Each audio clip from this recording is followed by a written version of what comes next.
Welcome to another easy way video where I'm going to teach you how to get Minecraft, so let's dive into this tutorial.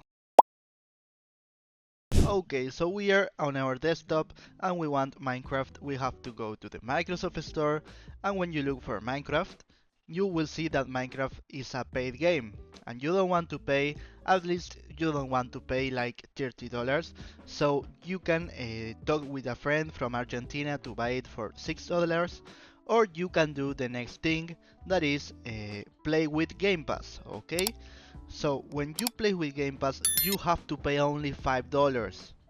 Compare that with $35 is nothing. So you buy it and you can play Minecraft Premium, and you can play Among Us, Stardew Valley, and a lot of more games that you don't have to pay. So you pay monthly, or do the first thing that I mentioned, that is talk to a friend from another country where Minecraft is cheaper and buy it from there.